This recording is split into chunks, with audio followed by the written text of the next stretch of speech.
Hi, everybody. This is Leslie Likens with CXPA. Happy Customer Experience Day. To our friends who are celebrating right now in Europe and the Middle East, good afternoon. Happy Customer Experience Day. And to those of you just waking up in the Americas, we are at it. We began with an Asia Pacific panel about 13 hours ago. We are making our way around the world. If you're on Twitter, you can't not miss the fact that today is CX Day.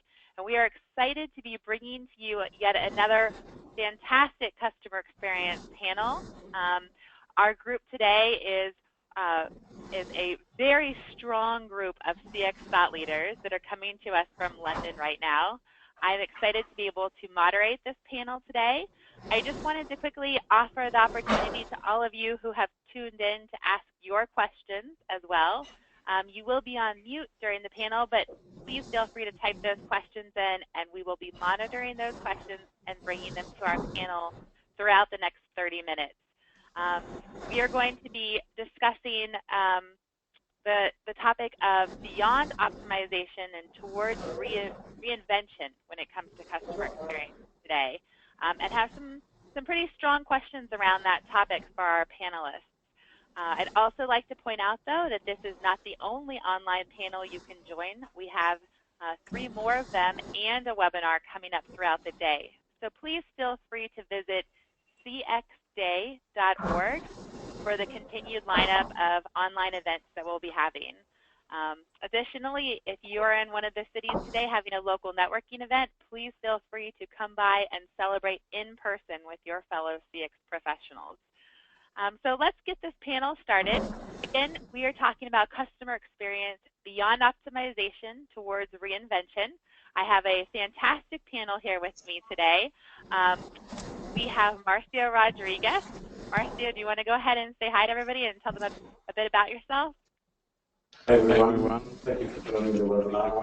My name is Rodrigues. I've been working in support with the CXPA for the last 5 years, not just on running the local networking events in the UK, but also acting as an ambassador to the initiatives that we're trying to get across, as well as getting more and more members to join this great association.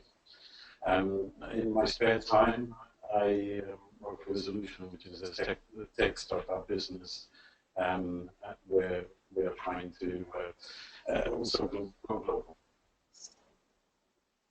Thank you, Marcio. And Marcio is underselling the amount of work that he has done for CXPA in London in bringing together local networking events for us for the last 4 years.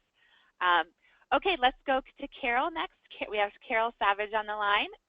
Carol, do you want to give us a brief bit about yourself? Yeah, hi. Hello, everybody. I'm from the customer side internally. Well, we're all customers in different ways, but I am representing the organizations and how they're trying to bring customer experience into businesses. So I've worked for retail, travel, and healthcare with Lighter Life, with Exodus Travels, and with Conviviality. And it's just really interesting talking from an internal point of view how you get customer experience to be really recognized and brought so that people are representing the customer across the whole area of the business, all the different departments. Thanks, Carol. We're so happy that you were with us today. So thank you for being here and part of this panel. And then sharing a screen, we have both Neil Sharp and Mike Hakkens. And Neil, why don't you go first, and then maybe Mike, you two could introduce yourself. Yeah, absolutely. So Neil Sharp, I'm a consultant for a company called Penn Partnership. I do a range of different customer experience consultancy specialisms, I guess, helping companies to work out anything from their customer experience strategy and how that fits with their brand, through to all aspects of delivery of customer experience. Working across a wide range of sectors, but particularly focusing on financial services and specialism. I'm also a CCXP, very proud to have achieved that qualification in March this year. And also I've been involved with the XPA for a couple of years, helping to run events in the UK with Marcio. And also I helped to chair the Insight Exchange, which was held in London this year, which was I think the biggest investment we've had actually since we started. So yeah, that's my involvement with the CXPA. Thanks, Neil. Mike, how about yourself? Well, hello everyone, and thank you, Leslie. My name is Mike Hakkens. I'm the Director of Global Client Experience at Fidelity International. And we're very pleased to host the CXPA on CX Day with the local networking event.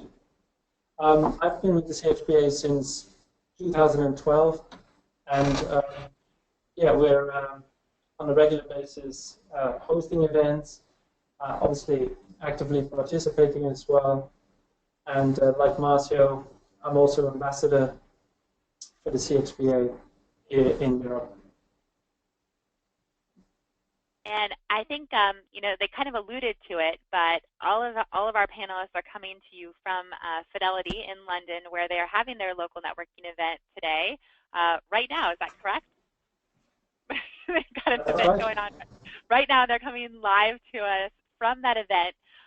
So our audio is going to go in and out. We're going to try to make sure that we're muting if somebody else is talking, but please know we are coming live to you from London from the local networking event being hosted by Fidelity. So without further ado, let's go ahead and dive into this challenging topic that we have today. I want to start with a question. Again, we're talking about beyond optimization and towards reinvention when it comes to customer experience. So let's talk about what are the big economic, social, and technology shifts that businesses should take notice of? Neil, do you want to address that first? Yeah, absolutely. Let me start with a big economic statement. I think as we see here in Europe, particularly as a resident and a Brit of the UK, we face a very uncertain future economically over the next few years. We're thinking very positively about the future, but at the same time we're about to embark upon a very significant shift in terms of how we manage our economy, and the implications for that are huge for us. And I think if you could talk about that all day, but I think from a customer experience point of view, the thing that strikes me most is that, you know, in the past we have talked a lot about proving the value of customer experience and looking at return on investment. I think the time when we can take a leap of faith and actually point towards other companies and data from Forrester and things like that are probably over in terms of actually substantially improving the worth of customer experience. And I think it's probably now more than ever important that big shift and that big trend means that we've just got to be able to prove very, very quickly into a transformation program of any kind that what we're doing actually leads to value on the bottom line of the business.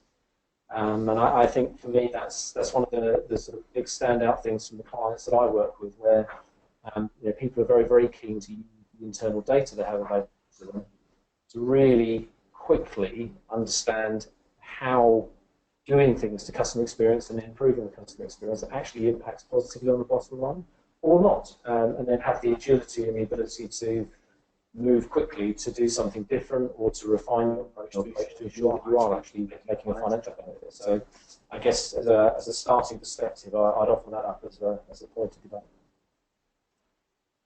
Thanks, Neil. Carol, does that ring true to you, the need for agility, we're past the point of trying to demonstrate that customer experience is important and that it does move the needle? Do you feel that, from your point of view, have you noticed that? Okay, so I've in my last job was Chief Customer Officer of Conviviality Retail, and before that, as I said, Exodus Travels. Wherever I've worked, it's generally come from a marketing point of view or a marketing department. It always has required testing and agility in terms of having a look at, from an end-to-end customer experience, who the customers are, so working with data and insight, and then having a look at how we can change things to drive either greater profitability or greater revenue or greater loyalty. So all of it has to tie, and totally agree with what Neil's saying, that it actually is not doing it for the sake of it, but trying to tie into how you can improve the business performance. But when I looked at the question posed, I think actually it's more about trying to understand how these economic shifts. So taken as read, yes, it needs to prove to the business that there's going to be a return. But I think you've got to have a look at the economic shifts and say, how is that impacting our customers?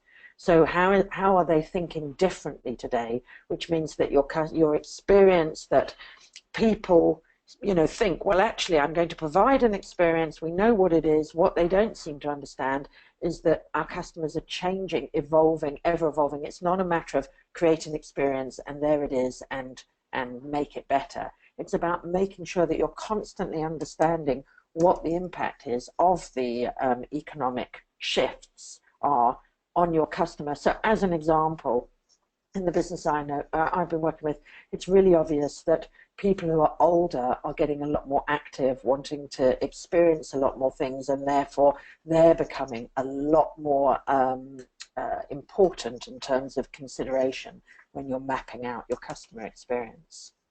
So I'll stop there. I think aging population, I think single people living on their own, I think is really important. That's a great point, Carol. Thanks for that. We have a question, and Mike, I want to bring this one to you. A question that's come in from our audience today. How have companies been demonstrating the financial impact of customer experience? So Neil, you alluded to the fact that we have a lot of research that demonstrates the value of customer experience. Where are we seeing the financial impact of CX? Well, I think it depends on the business that you're in, but I mean, the most obvious way of actually correlating it is to start to, if you like, append the results that you get from your customer feedback onto any kind of database that you have, and actually being able to really very, very rapidly gain a picture of different cohorts of customers and what their behaviour is with your organisation. So I do a lot of work in the financial services sector for businesses such as Fidelity, and one of the things, it's a very long-term business, so it's a little bit difficult to do things quickly, but organisations that I've worked with that are able to, for example, where they're using Net Promoter, state categorically that promoters demonstrate different behaviours to people that are detractors, for example, and actually stay with you longer, buy more from you. It's a very obvious way of, and fundamentally, playing to the internal management information that exists within the business already, and therefore, you know, quite often executives will be rewarded upon growth in customers and reduction in churn rate, for example. So, you know, you can do some fundamentals there. If you're in a fast-moving consumer goods business, it's a little more difficult, perhaps, to do it at an individual customer level, particularly if you're in retail, unless you have the ability to use, you know, offer cards or something that actually registers a purchase. But, you know, you should be able to demonstrate where you are fundamentally doing something different or improving something, and you can show an upward trend in customer experience through the measures you've got in place. Then, you know, it should be reasonably straightforward to use the basic economics of the business to prove that where you're doing that, it correlates. So I suppose use of good data and some real basic stuff that doesn't reinvent and create new metrics, but actually ties back to the existing metrics of the business would be my perspective. I don't know. Yeah, no, I think that's right, Neil. If you think about Net Promoter, that's a very top-level measurement for client experience, and so when you start measuring that, continue to measure the relevant business metrics for your business. So in our instance, it would be account value, the average account value, the tenure of clients, the share of wallet in a B2B environment, for example, and trend and track the two. I think equally, if we look to improve client experience, so we have certain projects that we initiate, it's important to insist on having the right success metrics in place and not just say, okay, this will improve satisfaction and therefore longer term it will have an impact on NPS and word of mouth, etc. But try and narrow it down and say, if we are, for example, changing or improving the account opening process, then let's make sure that we measure the financial impact of that. And it can be, on the one hand, a reduced cost to serve, but it can also be an impact on the return rate of customers, etc. So I think that's really important.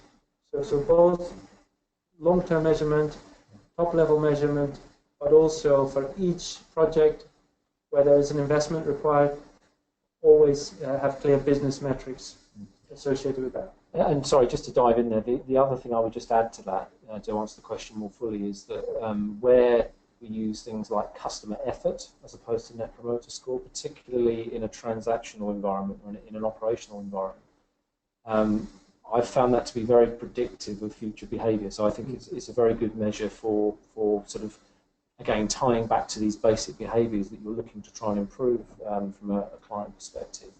The other thing about effort is it tends to correlate very well with operational efficiency as well. So where you lower customer effort and make it easier for people to do business with you, you often find a very strong and very rapid correlation with the operational efficiency and effectiveness of a business, particularly in things like contact centres where you can reduce failure demand or repeat calls and that kind of thing. So I think there's another angle to that, which is not necessarily so long term, but actually is purely operational, and effort is a very good way of tying those two things together. Yeah, going along with that, Neil, there is a good infographic that Temkin Group put out on the ROI of customer experience, and it goes into a little bit more detail and has some numbers alongside of it with how that translates in revenue in dollars. So it might be worth looking at that. I think it's on their blog, and again, that's from Temkin Group. And I also just like to add that I totally agree with what you said by project, because what we would do, for instance, in the travel business, is be very, very specific and say, actually, what we're looking at is to get an increase in first to second time purchases. So I think the most important thing here is decide the customer metrics right up front when you start the project and make it relevant to your business. Hey, Marcio, let's take it to our next question so we can keep moving along. And I want to turn to you and ask, what can organizations or CX professionals do to ensure that their organizations keep up with these shifts? Thanks, Rosie. I think picking up on the previous question and tying it up, I think the big shifts that we're seeing is we're moving away from an analog economy to a digital economy.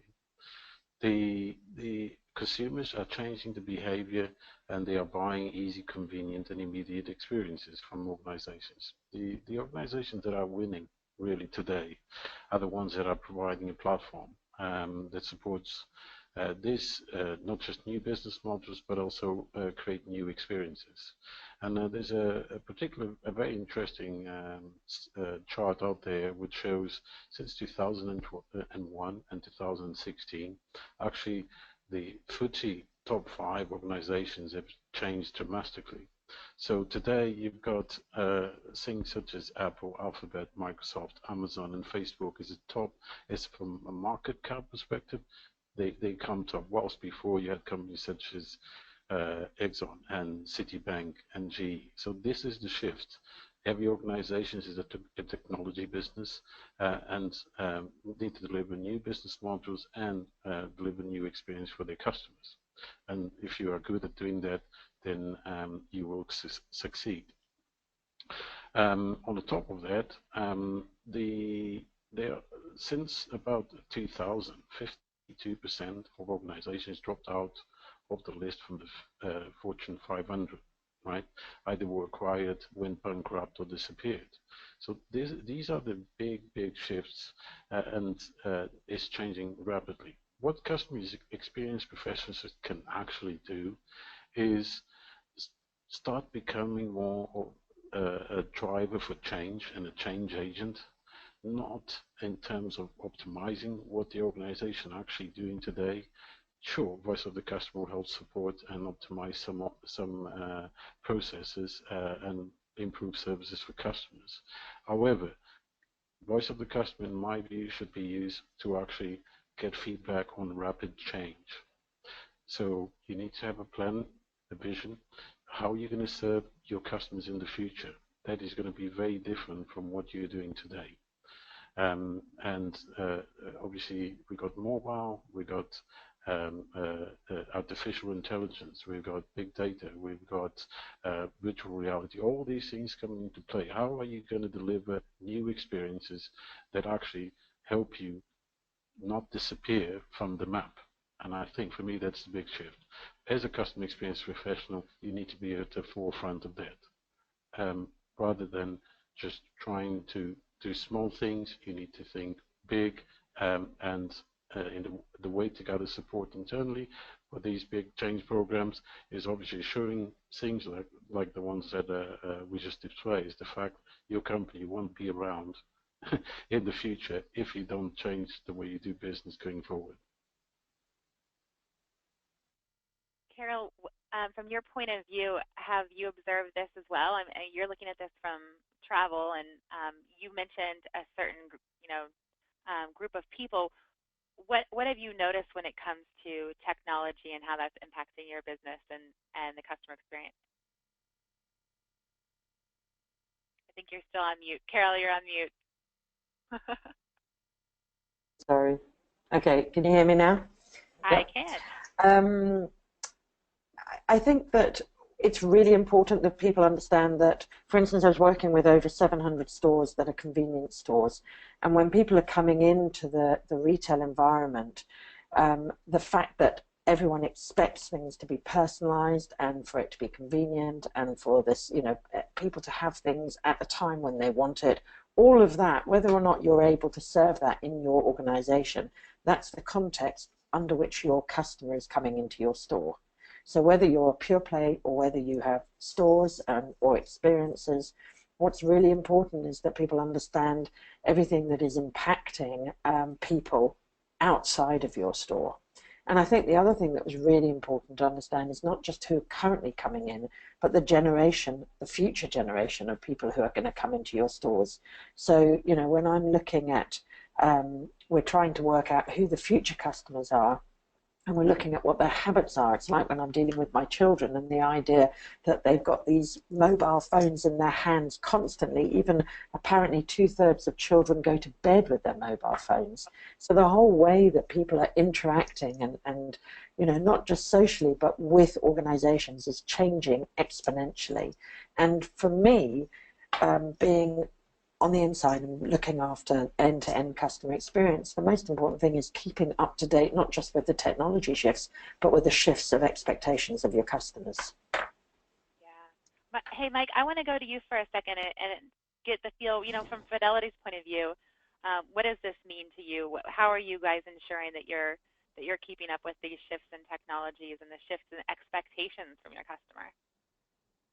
Yeah, I think what's been said is correct, and our role, first of all, as client experience practitioners, to me, is to make these shifts relevant and real. So also beyond the headline of what Marcio has just described, how we actually do that, let's say, is if we design or redesign client experiences, is that we will always look at consumer trends, social shifts, economic shifts, and again, we will make those real for the actual experience that we're trying to design or to change.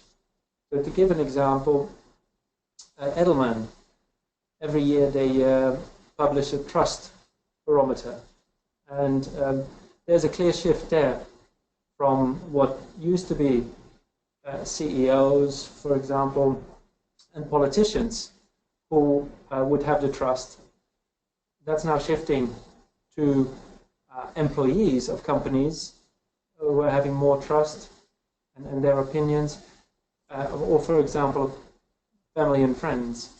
So what does that mean then if we're trying to redesign an experience for people who want to learn more about investing? Is that we need to maybe provide a community, where people like me share their views and where I can learn more about investing from what I consider to be a trusted source, rather than big thought leadership pieces from big name politicians or big name CEOs. Yeah, that's very true. And Marcio, I want to bring this into our next and last question. When you talk about when you talk about this and the situation that we are in now, and you're looking at this slide right now with the Fortune 500 firms, who are the winners and the losers in this, and why? And I think there's a good saying for that, which is winners and losers, to adapt a quote from somewhere else, that are the ones that adapt a lot faster. Not the smartest, not the ones that are more intelligent, but actually the ones that adapt very quickly. And that's that's reality today. So just to add to this little chart here, 100 years ago, the company in the FTSE 500 would be there for 100 years, maybe more. Today is less than 15 years, and actually is averaging a week, one company in and one company out every week. So in short, are the ones that are going to adapt rapidly, that are going to survive going forward. And bringing this to life is really, really incredibly difficult within the organizations. I think it's 70% plus of the boards actually have no understanding of technology today in business. How are you going to get this message across? You saw from the previous chart that actually everyone who's in the technology business are now the top 5 organizations from when it comes to market cap.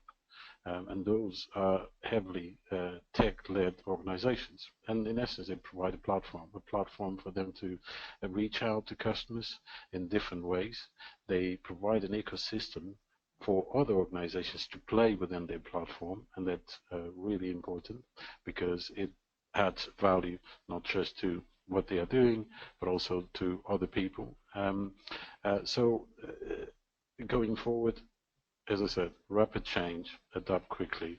You need to reinvent your business model. And I was at a conference the other day, and I really liked one of the examples they provided, which is everyone knows Coca-Cola and what they sell. They started obviously with putting vending machines, right? And you can pay maybe £1 for a bottle of Coke. Now they're going to launch a subscription model where you pay £20 a month, and anywhere in the world you go in and you can actually get a number of bottles. Actually, they could go even further. This is what I really liked. Why couldn't they sell a glass of Coke or percentage of Coke on as a subscription to a membership, right? And this is applying the Uber model to other industries, but it's coming up with these new business models, new ways of delivering the experience customers want in the easy, convenient, and immediate. For me, that's what will make the difference going forward. Hey Neil, you've worked with quite a few companies, and change. I love what Marcio is talking about, and I love the idea of being able to adapt and make those changes. But I think a lot of people, a lot of organizations struggle with being that agile and that ready to change. What's your word of advice? Your quick word of advice to a CX professional that's trying to move that needle within their organization? Yeah, you're right. It's very difficult, and thank you for that question. I suppose where I've seen it work best is where you've got people that are being quite brave and are taking fairly big bets, but then trying to use customer insight effectively to create insight-led innovation. That's probably the best way to describe it from my point of view. So, clearly you can be as imaginative and creative as you want to be, but unless you can actually then turn that into an innovation and drive action from that creativity, then it's going to be very difficult. And I think, particularly in large organisations, it's not a muscle that's well exercised quite often. People don't really innovate; they incrementally change, but they don't necessarily take big bets. Going back to the whole subject matter we're talking about today. So, what's my advice? I think it's insight-led innovation means really getting close to your customers and making a compelling case to those that are going to be controlling the budgets. So actually, let's try things, but I would have to come back to exactly the same thing. There are some very practical things you can do as an organisation to actually be agile, and it doesn't mean necessarily adopting agile methodology in the textbook form. It means being prepared to try a few things, find ways of, Mike's used the phrase making it real, you know, find ways of actually prototyping and making things real with very little resource. So don't have to spend millions of pounds to create a perfect prototype, but try and create an environment where you can test something in a very, very small scale, see whether it works, and then those things that do work, refine them and then roll them out gradually. So I think for me, agility is much more about experimentation and finding resourceful ways of testing something before going live, but then accepting the fact that actually innovation is about lots and lots of those increments coming together, but based on a really solid idea. So I don't know if that's a good answer to your question or not, but I think it's, you know, it starts with bravery and it ends with some fairly rigorous, resourceful innovation to try and make things real for people. I think that's fair. I think that's fair. All right, I'm going to look to each one of you, and I want you to give me your final word. So when I tell you customer experience reinvention, what word comes to your mind as we conclude this panel today? Carol, let's go ahead and start with you. Okay, I'm going to cheat. I'm not going to say one word, I'm going to say a phrase, and that is ring fence, or ring fence is the word, but ring fence your customer experience. Take it away from your legacy systems and treat it as if it was a new startup. Great. Mike, let's go to you next. I think it's about making the customer real in the organization. Yeah. Neil? I think it's insight. I think it's having real insight and understanding about what you're trying to achieve as an organisation and aligning that to your customers. So the word for me is insight. And Marcio? I think the biggest point I can make is that you have to have a strong business case to really make a step change into reinventing the customer experience, and that starts with data. Lots of data. Data is the new oil, as they say. And how do we get these new sources? Most people look within, and they have a lot of data, but actually they're forgetting to add other pieces. So strong business case. Think about reinventing the business module and how you can serve your customers differently. Awesome. I want to thank all four of you for being a part of this Customer Experience Day panel. We are just delighted to have the four of you celebrating with us today. In addition to all of you who are online watching this with us right now, happy Customer Experience Day. Many thanks, Marcio, Carol, Neil, and Mike. We will be coming back to you again live here in about 30 minutes from our Latin America panel. So if you're interested and you'd like to hear more from these online panels today, please tune back in about 30 minutes. And with that, I'm going to say, hey, go celebrate London Local Networking Team, and happy Customer Experience Day. Thank you all. Happy Customer Experience Day. Bye. Bye. Bye.